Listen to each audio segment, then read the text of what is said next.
in 2008 when I was going through a real healing in my own personal life and needed to have that personal healing in order to do the career work that I am now doing in this way. I was very likely in a place where I was really, wanting to be there yesterday. And it's funny, when we were chatting before, I started thinking about some of the manifestations and intentions that we set for my business, and through the work that we did and through the experience of being on the journey of faith, as you said, the goals that we set have been far exceeded 10 times over, 20 times far over exceeded. As a result of being in the journey of faith, right?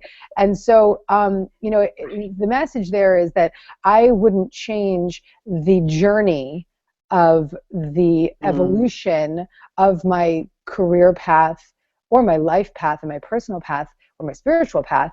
I wouldn't trade that in for anything.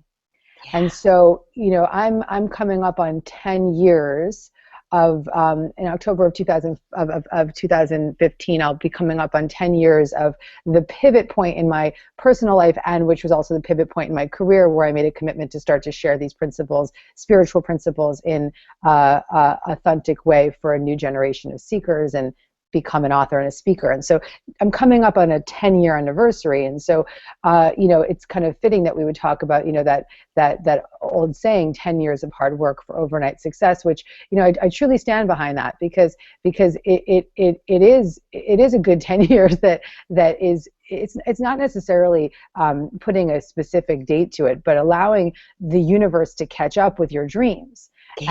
And so much of what we have to do as visionaries is not just push and create, but also hold a vision and allow.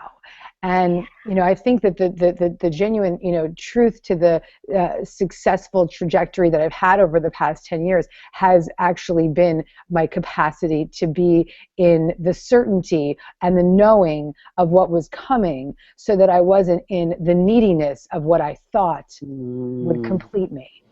And so there's a message from A Course in Miracles that has guided me through the past 10 years, and it is, those who are certain of the outcome can afford to wait, and wait without anxiety. And it's quite funny, because tonight I'm writing the 6th chapter of my newest book, and I was writing right before we got on the line, and I was actually writing. I opened the chapter telling the story about how, and the chapter is like going to be, the working title of the chapter is "Chill Out." Like, it's something along those lines of just chill out and relax, because the concept of the book is getting in alignment and allowing the universe to co-create with you. And so I opened the chapter with this story of how I spent 10 years, I spent almost a decade sitting on my meditation pillow with Oprah, and sort of visioning myself sitting next to Miss Oprah Winfrey, and telling my live audiences, I'm going to be on Oprah, I'm going to be on Oprah. And I had no proof of being on Oprah, or any logical reason why this 28-year-old girl in high heels in New York City preaching some crazy gospel was gonna be on Oprah. There was no reason, but I believed, and sitting in that meditation pillow with the certainty and the patience and the real commitment to just allowing and releasing, and not trying to control time or push or make a PR person call, or force a press release, or make sure I got the book in her hands. It was much more about just being in the certainty that this is what is. And so I have lectures from 2009 where 2009, where I'm on stage, just wait till I'm sitting with Oprah. And so the story goes on that about in 2012, I was just sitting at my desk writing an email, and I had this hit that said, just stopped writing, and I wrote down on my notepad, "I'm ready to be on Oprah." I just wrote it down. And a week later, I was out at the beach, and I got a phone call, and I was sitting on the beach, and I was like, I don't know if I can answer the phone, but I got the sense that I should. And so I pick up the phone, and it's like, "Hey, this is the producer from Harpo. We'd like to have you do an interview with Oprah." And I very calmly responded. I was like, "Oh, I've been waiting for your call for the past 10 years.